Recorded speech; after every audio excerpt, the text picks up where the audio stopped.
Gênesis capítulo 41. Ao final de 2 anos, o faraó teve um sonho. Ele estava em pé junto ao rio Nilo. Quando saíram do rio 7 vacas belas e gordas, que começaram a pastar entre os juncos.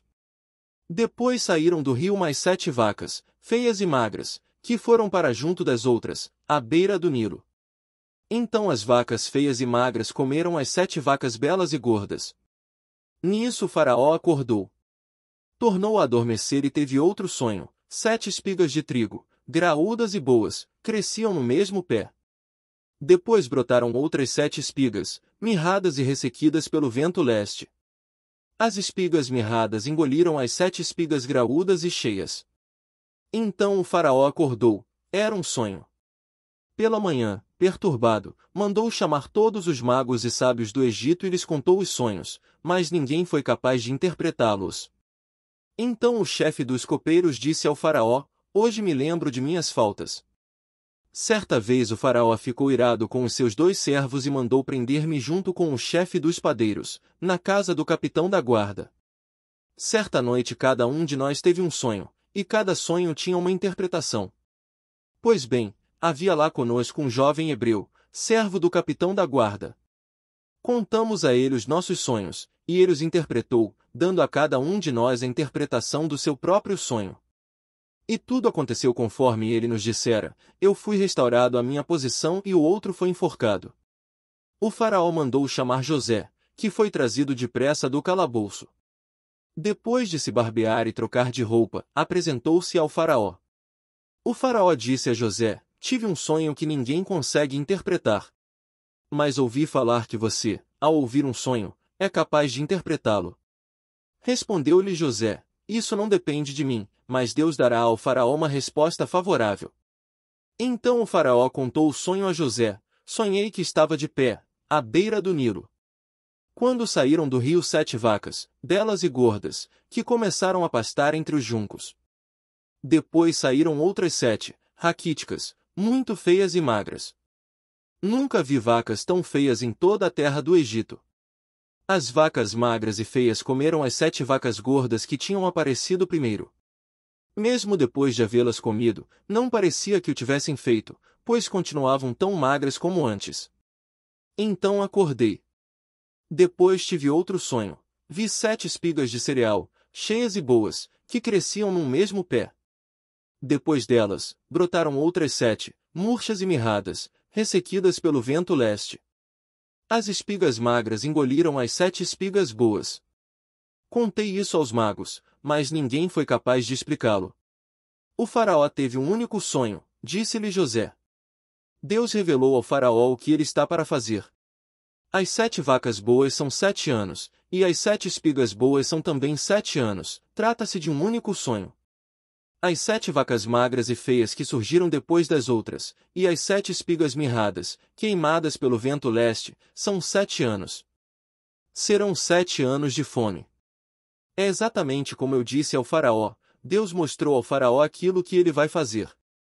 7 anos de muita fartura estão para vir sobre toda a terra do Egito. Mas depois virão 7 anos de fome.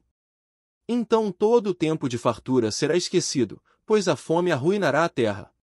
A fome que virá depois será tão rigorosa que o tempo de fartura não será mais lembrado na terra. O sonho veio ao faraó 2 vezes porque a questão já foi decidida por Deus, que se apressa em realizá-la. Procure agora o faraó um homem criterioso e sábio e coloque-o no comando da terra do Egito. O faraó também deve estabelecer supervisores para recolher 1/5 da colheita do Egito durante os 7 anos de fartura. Eles deverão recolher o que puderem nos anos bons que virão e fazer estoques de trigo que, sob o controle do faraó, serão armazenados nas cidades. Esse estoque servirá de reserva para os 7 anos de fome que virão sobre o Egito, para que a terra não seja arrasada pela fome. O plano pareceu bom ao faraó e a todos os seus conselheiros. Por isso o faraó lhes perguntou: "Será que vamos achar alguém como este homem, em quem está o Espírito Divino?" Disse, pois, o faraó José: "Uma vez que Deus lhe revelou todas essas coisas, não há ninguém tão criterioso e sábio como você. Você terá o comando de meu palácio, e todo o meu povo se sujeitará às suas ordens. Somente em relação ao trono serei maior que você." E o faraó prosseguiu: entrego a você agora o comando de toda a terra do Egito. Em seguida o faraó tirou do dedo seu anel de selar e o colocou no dedo de José. Mandou-o vestir linho fino e colocou uma corrente de ouro em seu pescoço. Também o fez subir em sua segunda carruagem real, e à frente os arautos iam gritando: abram caminho. Assim José foi colocado no comando de toda a terra do Egito. Disse ainda o faraó a José: eu sou o faraó, mas sem a sua palavra ninguém poderá levantar a mão nem o pé em todo o Egito. O faraó deu a José o nome de Zafenate-Paneia e lhe deu por mulher Asenate, filha de Potífera, sacerdote de On. Depois José foi inspecionar toda a terra do Egito. José tinha 30 anos de idade quando começou a servir ao faraó, rei do Egito. Ele se ausentou da presença do faraó e foi percorrer todo o Egito. Durante os 7 anos de fartura a terra teve grande produção. José recolheu todo o excedente dos 7 anos de fartura no Egito e o armazenou nas cidades. Em cada cidade ele armazenava o trigo colhido nas lavouras das redondezas. Assim José estocou muito trigo, como a areia do mar. Tal era a quantidade que ele parou de anotar, porque ia além de toda a medida. Antes dos anos de fome, Asenate, filha de Potífera, sacerdote de On, deu a José 2 filhos. Ao primeiro, José deu o nome de Manassés, dizendo: Deus me fez esquecer todo o meu sofrimento e toda a casa de meu pai.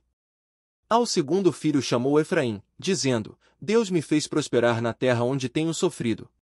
Assim chegaram ao fim os 7 anos de fartura no Egito. E começaram os 7 anos de fome, como José tinha predito. Houve fome em todas as terras, mas em todo o Egito havia alimento.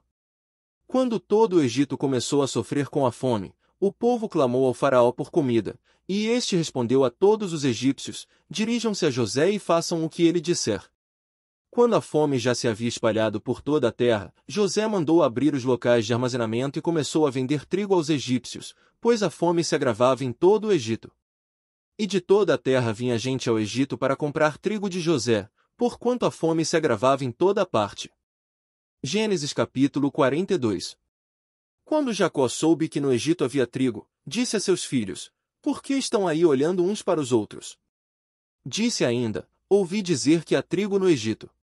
10 são até lá e comprem trigo para nós, para que possamos continuar vivos e não morramos de fome.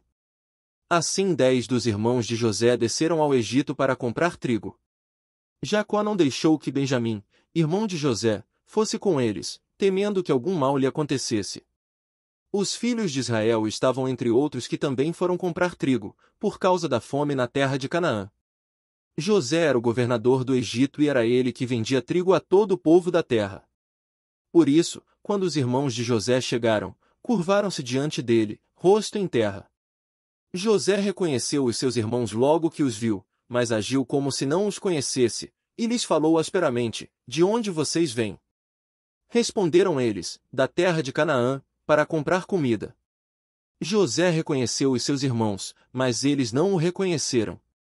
Lembrou-se então dos sonhos que tivera a respeito deles e lhes disse: vocês são espiões. Vieram para ver onde a nossa terra está desprotegida. Eles responderam: não, meu senhor. Teus servos vieram comprar comida. Todos nós somos filhos do mesmo pai. Teus servos são homens honestos, e não espiões. Mas José insistiu: não. Vocês vieram ver onde a nossa terra está desprotegida. E eles disseram: teus servos eram 12 irmãos, todos filhos do mesmo pai, na terra de Canaã. O caçulo está agora em casa com o pai, e o outro já morreu. José tornou a afirmar: é como lhes falei, vocês são espiões. Vocês serão postos à prova, juro pela vida do faraó que vocês não sairão daqui, enquanto seu irmão caçula não vier para cá. Mandem algum de vocês buscar o seu irmão enquanto os demais aguardam presos. Assim ficará provado se as suas palavras são verdadeiras ou não. Se não forem, juro pela vida do faraó que ficará confirmado que vocês são espiões. E os deixou presos 3 dias. No terceiro dia, José lhes disse: eu tenho temor de Deus. Se querem salvar suas vidas, façam o seguinte. Se vocês são homens honestos, deixem um dos seus irmãos aqui na prisão, enquanto os demais voltam, levando trigo para matar a fome das suas famílias. Tragam-me, porém, o seu irmão caçula, para que se comprovem as suas palavras e vocês não tenham que morrer. Eles se prontificaram a fazer isso e disseram uns aos outros: certamente estamos sendo punidos pelo que fizemos a nosso irmão. Vimos como ele estava angustiado, quando nos implorava por sua vida, mas não lhe demos ouvidos, por isso nos sobreveio esta angústia. Rúben respondeu: eu não lhes disse que não maltratassem o menino? Mas vocês não quiseram me ouvir. Agora teremos que prestar contas do seu sangue. Eles, porém, não sabiam que José podia compreendê-los, pois ele lhes falava por meio de um intérprete. Nisso José retirou-se e começou a chorar, mas logo depois voltou e conversou de novo com eles. Então escolheu Simeão e mandou acorrentá-lo diante deles. Em seguida, José deu ordem para que enchessem de trigo suas bagagens, devolvessem a prata de cada um deles, colocando-a nas bagagens, e lhes dessem mantimentos para a viagem. E assim foi feito. Eles puseram a carga de trigo sobre os seus jumentos e partiram. No lugar onde pararam para pernoitar, um deles abriu a bagagem para pegar forragem para o seu jumento e viu a prata na boca da bagagem. E disse a seus irmãos: devolveram a minha prata. Está aqui em minha bagagem. Seus corações se encheram de pavor e, tremendo, disseram uns aos outros: que é isto que Deus fez conosco? Ao chegarem à casa de seu pai Jacó, na terra de Canaã, relataram-lhe tudo o que lhes acontecerá, dizendo: o homem que governa aquele país falou asperamente conosco e nos tratou como espiões da terra. Mas nós lhe asseguramos que somos homens honestos e não espiões. Dissemos também que éramos 12 irmãos, filhos do mesmo pai, e que um já havia morrido e que o caçula estava com o nosso pai, em Canaã. Então o homem que governa aquele país nos disse: vejamos se vocês são honestos, um dos seus irmãos ficará aqui comigo, e os outros poderão voltar e levar mantimentos para matar a fome das suas famílias.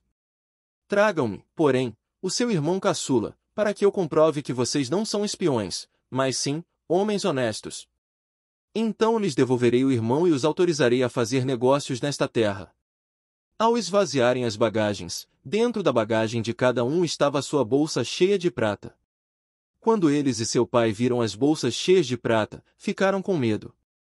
E disse-lhe seu pai Jacó: vocês estão tirando meus filhos de mim. Já fiquei sem José, agora sem Simeão e ainda querem levar Benjamim. Tudo está contra mim. Então Rúben disse ao pai: podes matar meus 2 filhos se eu não o trouxer de volta. Deixa-o aos meus cuidados, e eu o trarei. Mas o pai respondeu: meu filho não descerá com vocês, seu irmão está morto, e ele é o único que resta. Se qualquer mal lhe acontecer na viagem que estão por fazer, vocês farão estes meus cabelos brancos descerem à sepultura com tristeza. Já se inscreveu no canal? Se inscreva, ative o sininho e você receberá diariamente a sua leitura bíblica. Não se esqueça de curtir e compartilhar a palavra de Deus.